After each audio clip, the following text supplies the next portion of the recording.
Hi,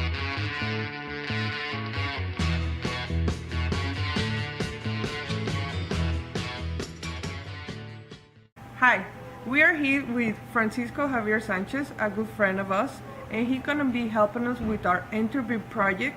He's a specialist on import-export, and he's working in a maquila plant at Reynosa as an import-export specialist. Thank you, Javier, for your help. Well, Javier, we know the import-export department is a very, very important department for every company. Can you tell us about your experience working for this department? Yes, basically, import-export department gathers logistics, trade compliance, planning, etc.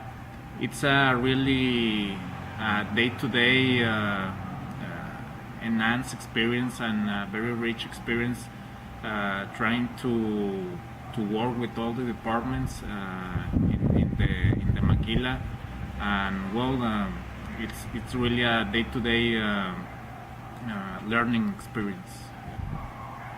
How far have you sent merchandise, and what kind of requirements are needed for the import-export transaction? Well, I've sent shipments to many countries. The farthest one has been China. There are many requirements, and those requirements are different from country to country. Like for example, when you import merchandise to the United States, you need to have the HTS, the FCC. Some products require FDA approvals, like the food or medical appliances. So it's a really specialized work, and it really needs really specialized people to work with this type of transactions. Yeah. I can see, yes, yeah. It's very hard, right? Yeah.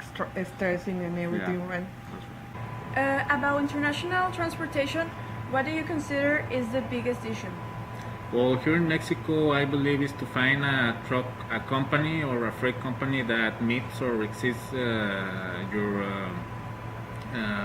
requirements, and also the security issue. I think it's the biggest issue here in Mexico, the security. Okay. Insurance in question, you need some sort of requirements to carry large volume shipments or significant monetary value merchandise?